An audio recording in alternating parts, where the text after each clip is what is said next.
नमस्कार। स्वागत है फिर से हमारे सभी प्यारे विद्यार्थियों का, शिक्षार्थियों का एवं हमारी भारतीय पाठशाला से जुड़ने वाले प्रत्येक विद्यार्थियों का। आज हम आपके लिए लेकर आए हैं छंद के महत्वपूर्ण प्रश्नों का सार संग्रह। मेरा कहने का तात्पर्य ये है कि छंद का प्रकरण है वो हम हमारे चैनल पर अध्ययन करें, लेकिन विद्यार्थियों के आग्रह पर और विभिन्न प्रतियोगी परीक्षाओं को ध्यान में रखते हुए इन प्रश्नों को लाना अति आवश्यक था। ये प्रश्न सभी प्रतियोगी परीक्षाओं के लिए तैयारी करने वाले विद्यार्थियों के लिए महत्वपूर्ण प्रश्न है। तो एक बार आप इन प्रश्नों का जरूर नियमित अध्ययन करें और छंद के शुरुआती से लेकर अंत तक जितने भी प्रश्न बनते हैं हमने उन प्रश्नों को एक सार संग्रह के रूप में आपके सामने प्रकाशित करने का सार्थक प्रयास किए। आइए हम बात करते हैं छंद के महत्वपूर्ण प्रश्नों के बारे में। तो जानते हैं शुरुआत से। छंद वर्णों या मात्राओं के नियमित संख्या के विन्यास से यदि आह्लाद पैदा हो तो उसे कहते हैं, अर्थात जो प्रसन्नता प्राप्त होती है उसको हम क्या कह सकते हैं? वर्णों या मात्राओं दोनों के नियमित संख्या के विन्यास से, तो उसे कहते हैं छंद। छंद शब्द किस धातु से मिलकर बना है? अब छंद शब्द है उसकी उत्पत्ति संस्कृत के छद धातु से बनी है। छद धातु का अर्थ क्या है? खुश करना, प्रसन्न करना, आकांक्षा करना। इस प्रकार छद धातु का अनेक प्रकार से अर्थ है। छंद का दूसरा नाम क्या है? छंद का दूसरा नाम है पिंगल, क्योंकि आचार्य पिंगल ने इन छंदों की क्या की थी? रचना की थी, इसलिए इन्हें पिंगल भी कहा जाता है। छंद का सर्वप्रथम उल्लेख किस वेद में मिलता है? जो छंद का वर्णन है वो सबसे पहले हमारे ऋग्वेद में मिलता है। इस प्रकार छंद के जो महत्वपूर्ण प्रश्न हैं। आगे छंद के प्रमुख अंग होते हैं। देखिए, जब हम छंद पढ़ते हैं तो निम्न बातों का हमें ध्यान में रखना चाहिए। ये ही छंद के क्या होते हैं? प्रमुख अंग होते हैं, जिसमें चरण होता है, छंद 4 चरणों का होता है, पाद होता है, पद होता है, वर्ण जिनमें वर्णों की मात्रा, संख्या, कर्म, गण, गति, यति, तुक, लघु, गुरु, ये सभी क्या होते हैं? छंद के प्रमुख अंग माने जाते हैं। इनके बिना छंदों की रचना नहीं होती और इसी दृष्टि को देखते हुए कवि है वो छंद की रचना करते हैं। आगे छंद के कौन कौन से प्रकार है? अब हम बात करते हैं विभाजन की। छंद को कितने भागों में बांटा गया है?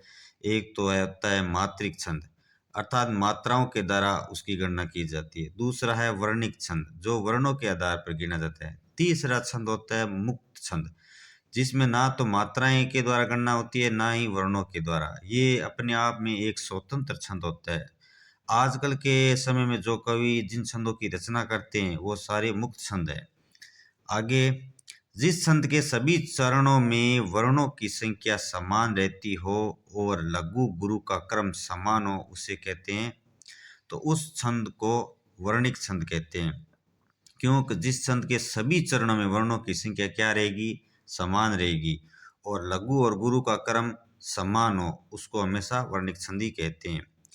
आगे जिस छंद के सभी चरणों में मात्राओं की संख्या तो समान रहती है लेकिन लघु गुरु के क्रम पर ध्यान नहीं दिया जाता है। अब दूसरी बात यह है कि जिसमें मात्राओं तो क्या रहती है? समान रहती है, लेकिन लघु और गुरु के क्रम पर ध्यान नहीं दिया जाता है, इसलिए उसको मात्रिक छंद कहते हैं। आगे जिस विषम छंद में वर्णिक या मात्रिक प्रतिबिंब ना हो और ना ही प्रत्येक चरण में वर्णों की संख्या और क्रम समान हो उसे कहते हैं। मैंने पहले ही कहा था कि मुक्त छंद होता है वो अपने आप में स्वतंत्र होता है, ना तो उसमें वर्णों की और ना ही मात्राओं में किसी प्रकार का कोई प्रतिबिंब होता है। इस प्रकार ये परीक्षा की दृष्टि से अति महत्वपूर्ण प्रश्न है। अब हम बात करते हैं छंद में गण। गण कितने प्रकार के होते हैं? तो आपको पता है गण 8 प्रकार के होते हैं, और गणों के प्रकार बगण, यगण, तगण, रगण, जगण, भगण, नगण, सगण। गणों को याद रखने का एक विशेष सूत्र है यमता राज भान सलगा। तो इसलिए यैसे यगण, मैसे मगण, तैसे तगण, रैसे रगण, जैसे जगण, भैसे भगण, नैसे नगण, सैसे सगण, और अंत में लघु और गुरु। इस सूत्र के माध्यम से जो गण के 8 प्रकार है उनको हम आसानी से याद रख सकते हैं और छंद में इनके माध्यम से अध्ययन कर सकते हैं। जिस छंद में सभी चरण समान होते हैं उस छंद को कहा जाता है। जिस छंद में अर्थात सभी चरण समान होंगे उस छंद को हमेशा सम छंद ही कहा जाता है। आगे प्रश्न नंबर 15, जिस छंद में पहले और तीसरे तथा दूसरे और चौथे चरण की मात्राएं आपस में समान होती है उस छंद को कहा जाता है। तो पहले और तीसरे और दूसरे और चौथे चरण की आपस में जहाँ पर समान मात्राएं होती है उस छंद को अर्धसम छंद कहा जाता है। ये हमें मुख्यतः बात ध्यान में रखनी चाहिए और अर्धसम के बारे में भी ये परिभाषा है। जिस छंद में कोई चरण समान नहीं होते और इसमें 4 से अधिक चरण होते हैं उसे कहा जाता है। जिस छंद में कोई भी चरण समान नहीं होता और 4 से अधिक चरण होते हैं उसे विषम, अर्थात कोई भी समान नहीं होगा तो वो विषम छंद ही होगा। ऐसा छंद जिसके प्रत्येक चरण में 16-16 मात्राएं होती है उस छंद को कहा जाता है, उस छंद को चौपाई छंद कहा जाता है। ऐसा छंद जिसके पहले और तीसरे चरण में 13 एवं दूसरे और चौथे चरण में 11 मात्राएं पर प्रत्येक पंक्ति में कुल 24 मात्रा होती है उस छंद को कहा जाता है दोहा। दोहा छंद की मुख्यतः यही विशेषता है कि उसमें 13 और 11 कुल 24 मात्राएं होगी। ऐसा छंद जिसके प्रथम व तृतीय चरण में 11 मात्राएं और द्वितीय व चतुर्थ चरण में 13 मात्राएं होती है उसे दोहा छंद का उल्टा होता है। यही बात है कि दोहा छंद में 13 और 11 होती है तो इसमें उल्टा छंद है वो हमेशा सोटा छंद को ही कहा जाता है, क्योंकि इसमें पहले 11 मात्राएं होती है और बाद में 13, जबकि दोहा में पहले 13 और बाद में 11, इस प्रकार 24 मात्राएं होती है। तो दोहा का उल्टा छंद भी किसे कहा जाता है? सोटा छंद को। ऐसा छंद जिसके पहले व तीसरे चरण में, पहले और तीसरे में एवं दूसरे और चौथे चरण में 13 मात्रा होती है उस छंद को कहा जाता है, उस छंद को उलाला छंद कहा जाता है और उसकी मात्रा होती है 28। ये भी मुख्यतः में बात ध्यान में रखनी है।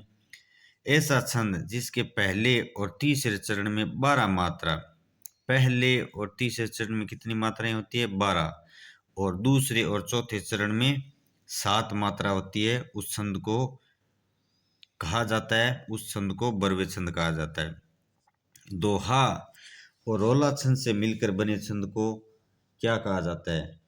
तो ये हमें ध्यान में रखना है कि दोहा और रोला छंद से मिलकर कुंडलीय छंद का निर्माण होता है। ये बात हमें मुख्यतः से यहाँ पर ध्यान में रखनी चाहिए। रोला और उलाला छंद से मिलकर बने छंद को कहते हैं छप्पे, और रोला और उलाला छंद से मिलकर जो छंद बनता है अर्थात 6 चरणों वाला जो छंद होता है वो छप्पय छंद कहलाता है। तो छंद की परिभाषा क्या है? छंद की परिभाषा ये है कि उसमें मात्रा, वर्ण, गति, यति द्वारा नियंत्रित पद रचना होती है, उसी को क्या कहते हैं? छंद कहते हैं। छंद में प्रवाह लाने के लिए छंद की पंक्ति में ठहरना कहलाता है, अर्थात प्रवाह लाने के लिए छंद की पंक्ति में ठहर अर्थात रुकना, कवि जहाँ पर विराम करता है, रुकता है, उसको क्या कहा जाता है? यति कहा जाता है। कोई भी छंद किस में विभक्त रहता है? तो चरणों में और यति, ये हंद नहीं है, इसमें छंद है। तो कोई भी छंद है वो किस में छंद है? वो हमेशा चरणों में, दूसरी बात यति में, क्योंकि चरण 4 होते हैं, 6 होते हैं या फिर वो यति में। इस प्रकार छंद है वो चरणों और यति दोनों में हमेशा विभक्त रहता है, अर्थात उसका विभाजन रहता है। सवैया किस प्रकार का छंद है? तो सवैया छंद है वो वर्णिक छंद है। किस छंद में दोहा से बिल्कुल विपरीत मात्राएं होती है? ये छंद वही छंद आ गया कि सोटा है वो दोहा का उल्टा छंद है, और दोहा है वो सोटा का उल्टा छंद है। इस प्रकार किस छंद में दोहा से बिल्कुल मात्राएं 11 13 और 13 11। इस प्रकार आज हमने विभिन्न प्रश्नों के बारे में अध्ययन किया, जाना। आगे हम फिर से छंद के जो महत्वपूर्ण प्रश्न हैं नेक्स्ट वीडियो में लाएंगे। आप एक बार जरूर इनको देखिए, ये परीक्षा की दृष्टि से अति महत्वपूर्ण प्रश्न है। तो इसी के साथ मैं आपसे विदा लेता हूँ। मैं फिर से आपके लिए उन्हीं प्रश्नों को वापस लाऊंगा। तब तक के लिए जय हिंद, जय भारत।